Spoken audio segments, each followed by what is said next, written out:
Welcome to Basalt Mountain, located on the northern rim of the Roaring Fork Valley in Colorado. The climate here is hot and dry in the summer and frigid in the winter, to the point where only a small number of plant and animal species can survive here. Until now, no one would have considered farming in this dry, rocky, nutrient-poor soil. But thanks to our current understanding of nature's natural processes, one man has built up a nutrient-rich soil upon this dry, undesirable clay, forming the foundation for a thriving ecosystem.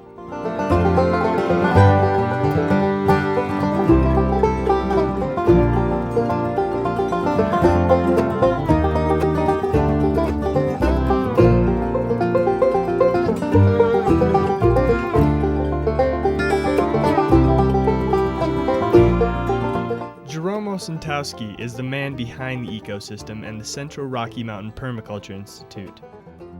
Nestled on the side of Basalt Mountain lie 1 acre of outdoor edible forest garden guilds and 4 passive and active solar greenhouses, which have become a large part of Jerome's most recent permaculture endeavors. I came to Colorado in 1969 and I spent about the first 7 or 8, 10 years as a ski instructor, and I gradually got interested in healthy foods through having a somewhat health crisis with hyperglycemia, so I decided to experiment and look into wild foods, and that led me into growing my own gardens and using wild foods when it was available. Jerome began gardening in the lowlands of the Basalt area, with the understanding that it would be too difficult to grow near his home on Basalt Mountain due to the arid soils and the difficulty in harnessing water.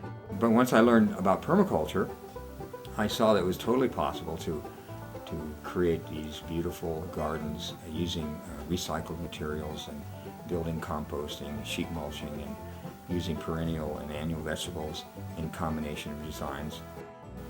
So we started annual gardening here for 10 years or so, and then we gradually segued into perennial polycultures outside and now inside.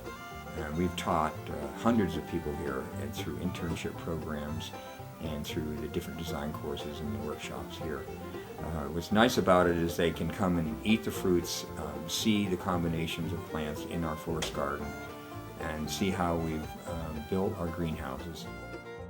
But Jerome's success in permaculture hasn't come without some major roadblocks. In 2008, a devastating fire burned one of his first tropical greenhouses, ironically named Pele after the Hawaiian fire goddess, to the ground.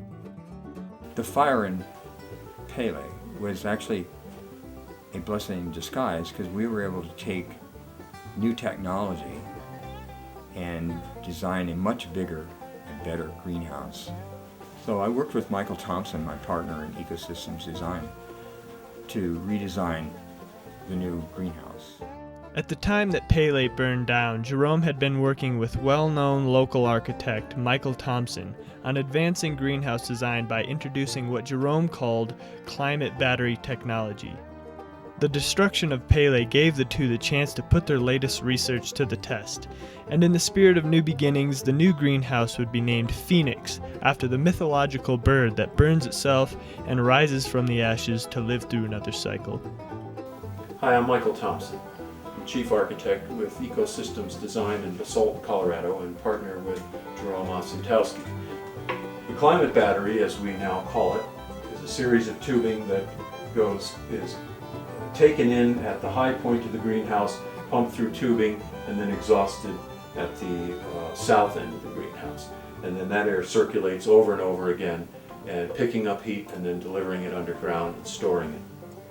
So at Ecosystems Design, we create designs for greenhouses and passive solar buildings and homes, as well as outdoor landscaping, perennials and annuals for organic agriculture in the Rocky Mountain region. In addition to designing outdoor and indoor permaculture and edible landscapes, we create the buildings that allow that indoor growing, such as this one in Steamboat Springs. This is a large 36 by 80 foot greenhouse that'll support subtropical and everything below that. And here we have inside the greenhouse all these planting beds that we created above ground, and underground we have these forced air heat storage systems. So all these fans are delivering air to these vertical risers, which then underground distribute the warm air through these horizontal manifolds, through these perforated tubes that deliver the heat and the moisture from that air to the soil for use later in the cold nights. And so as a result, we get these indoor environments that are very well insulated and heated against winter conditions, such as this last year.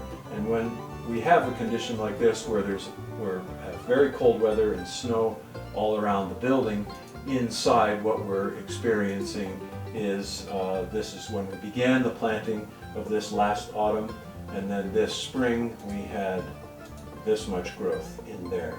And so we have flowers and we have other plants that support the insect populations for beneficial controls and for pollination. And we have all the soil conditions and the climate conditions to grow tropical banana plants and guavas and figs and papayas, etc. And these greenhouses also function very well as early propagation centers where we can start the plants in February that will grow outdoors as annuals. We also have climate control equipment like these curtains that draw across underneath the glazing at night when it's very cold, and so we have an extra insulating layer for accomplishing that. So we also do solar homes and other solar energy productive buildings. In addition to designing greenhouses for private investors, CRMPI and Growing Spaces are building growing domes for local schools in Colorado in order to raise awareness about the importance of a local food economy. The Institute has currently built a growing dome at Yampa Mountain High School in Glenwood Springs and the Roaring Fork High School in Carbondale.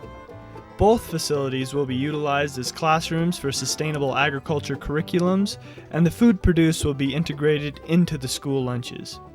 For more information about Ecosystems Design, please visit ecosystems-design.com. There you can find out more about our services and browse our design galleries. For more information about the Central Rocky Mountain Permaculture Institute and how you can contribute, please visit CRMPI.org. There you will find detailed information about our Growing Dome projects via the Community Food Initiative, as well as workshop dates and internship availability. You should also take a look at GrowingSpaces.com to learn more about the folks that designed and built the geodesic growing domes used at the local high schools. And special thanks to John Cruikshank for his role in the technological advancements of what is now called the Climate Battery. For more information about John and his services, please visit sunnyjohn.com.